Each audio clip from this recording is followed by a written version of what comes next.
कि अभी आपको करना क्या है इन 4 महीनों में, ठीक है।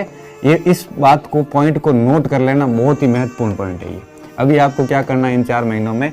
सबसे पहली चीज़, अगर आप गाँव में रह रहे हैं, अगर आप गांव में रह रहे हैं और आपको लग रहा है कि मेरी पढ़ाई बहुत प्रभावित हो रही है, तो मेहरबानी करके गांव छोड़ के शहर चले जाइए।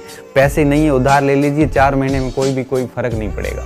तो गांव में पढ़ाई नहीं हो रही है, अगर आपको लग रहा है कि गांव में मेरी बहुत अच्छे से पढ़ाई हो रही है तो गांव में पढ़ लीजिए। अगर आपको लग रहा है कि गांव में पढ़ाई खराब हो रही है तो शहर आ जाइए।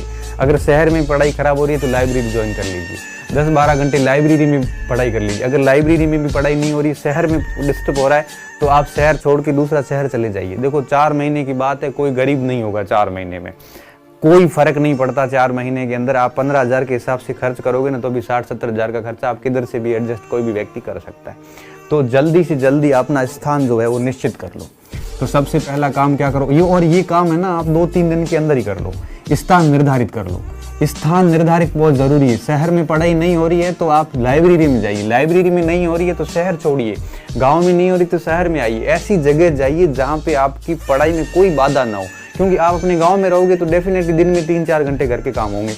अगर आप शहर में रहोगे तो निश्चित रूप से आपके मित्र आपको डिस्टर्ब करेंगे।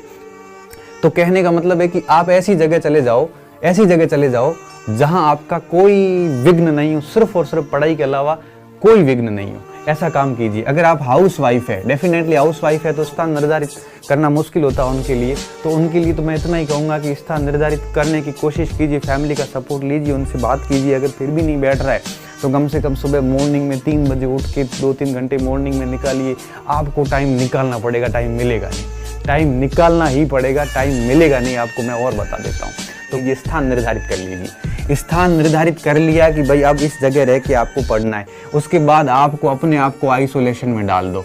ये क्वारंटाइन आइसोलेशन के जो शब्द थे इसके यूज लीजिए। आप अपने आप को, आइसोलेशन का मतलब ये है कि आप अपने आप को एकांत में कर लीजिए दुनियादारी से। ये समाज, ये घर परिवार, मित्र, कोई किसी का नहीं। मैं आपको आज ही बता देता हूँ, कोई किसी का नहीं है। ये आज आपके प्रशंसक जो है ये सबसे बड़े आलोचक बन के उभरेंगे जिस दिन आपका परिणाम आएगा। जिस दिन आपका परिणाम नेगेटिव आएगा, ये सारे के सारे जो आलोचक, ये प्रशंसक है आज के, ये कल आलोचक बनेंगे। आज जो आपको कह रहे हैं ना कि तेरे तो इतने टेस्ट में मार्क्स आ रहे हैं, तेरा इतनी बढ़िया तैयारी, तेरे को हर प्रश्न का जवाब आता है, ये लोग जो है ये आपको चढ़ा रहे हैं। और ये लोग सबसे घातक प्राणी हैं आपके लिए। मैं और बता देता हूँ, ये आपको हवाई बातें करके आपको बहुत चढ़ाएंगे और लास्ट में जब आप फेल होंगे तब यही लोग आके कहेंगे कि यार तेरे तो उस स्तर की तैयारी नहीं थी। तो कहने का मतलब ये हुआ कि जो आपके आसपास जो लोग हैं, जो आपको कड़वा बोल रहा है वो सही बोल रहा है, जो आपको ये कह रहा है ना कि आपकी बहुत बढ़िया तैयारी है, उससे दूरी जितनी हो सकती है, ऐसे लोगों से जितना हो सकता है इतनी आप दूरी बना दो। ये प्रशंसक आपके आलोचक बनेंगे, कोई आपका नहीं है सिवाय आपके खुद के। इसलिए कह रहा हूँ कि आप अपने पर ध्यान दीजिए। इस दुनियादारी, सोशल मीडिया, जितना भी ये लोग वगैरह, फैमिली, परिवार है, इन सबसे दूर हो जाइए। ये सबसे बढ़िया एक मौका है इन 4 महीनों में। तो अपने आप को आइसोलेट कर लीजिए।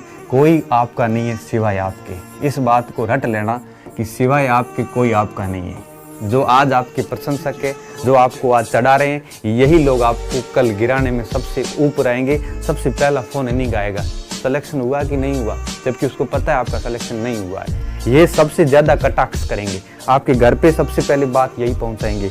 आपके दोस्तों तक सर्कुलेट करने में इन्हीं लोगों का योगदान होगा। इसीलिए कह रहा हूँ इन सब लोगों को एक प्रकार से परिणाम से जवाब देना और ऐसे लोगों का थोड़ा सा ध्यान रखना। मैं तो सिर्फ इतना ही कहूँगा। इसके अलावा एक आज जो आपके पास मौका आया, ऐसा मौका जीवन में वापस नहीं आएगा। 2024-25 तक वापस 23-24 तक वैकेंसीज नहीं आई। आज आपके पास जो टाइम और परिस्थितियां बनी हुई है, ऐसी टाइम और परिस्थितियां 2 साल 3 साल बाद डेफिनेटली नहीं होगी। क्योंकि आज हो सकता है आप कुंवारे हो, पूरा टाइम मिल रहा है, कल शादी होगी, रिस्पॉन्सिबिलिटीज़ आ गई तो फिर निश्चित रूप से आपका टाइम बिगड़ जाएगा। आज आपके घर पे कमाने वाले हैं, सब है, कल को हो सकता है कोई ऐसी आपात स्थिति अनहोनी हो जाए, कल को आपके पास नहीं होगा। तो आज जो आपको समय मिला है, ये मत सोचिए कि जीवन भर ऐसा ही समय रहेगा।